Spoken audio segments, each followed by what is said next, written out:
So guys আসসালামু আলাইকুম, আশা করি আপনারা ভালো আছেন। বলে আজকে আপনাদের সাথে আছে মুস্তফা কামাল। আজকে সবার জুম্মা মুবারক জানাই। 2024 সালে 2 নম্বর শুক্রবার, মানে ফার্স্ট শুক্রবার দিতে পারলাম না, সেকেন্ড শুক্রবারের ভিডিওটা আপনাদের জানাই। আজকে আমি জুম্মাতে নষ্ট করে পরে ভিডিও দিছি। তো আজকে আমার জুম্মার আগে ভিডিওটা দেওয়া উচিত ছিল, আমি পরে দিছি। আপনারা সবাই ভালো থাকবেন, আশা করি। বহুদিন ধরে ভিডিও দিতে পারি না, আমি একটা ফেসও আছে, ফেসতে কিছুদিন পরে উদ্ধার হলে পরে ভিডিও পাবে। আর আমার ভিডিও দেখুন, যারা যারা দেখুন তারা আমার এই ভিডিওটা শেয়ার করবেন। আর সবাইকে অনুরোধ করলেও প্রত্যেক শুক্রবারে গিয়ে জুম্মার নামাজটা পড়বেন। যেরকম কাম টাম থাকুক, কাম টাম ফালাই গেল জুম্মার নামাজটা পড়বেন। আরেকটা কথা, জীবনের বহুত কিছু করে যাবেন, কিছু লগে যাচ্ছে না। এই নামাজ রোজা আমল এডি লগে যাবে, আর কিছু বস্তু লগে যাচ্ছে না। টাকা পয়সা ধন সম্পদ কিছুই লগে যাচ্ছে না। যার মধ্যে নমাজটাই যাবে লগে।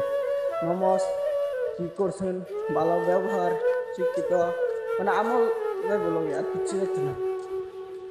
তো আশা করি ভিডিওটা এখান থেকে রইল। সবাইকে খুদা হাফেজ।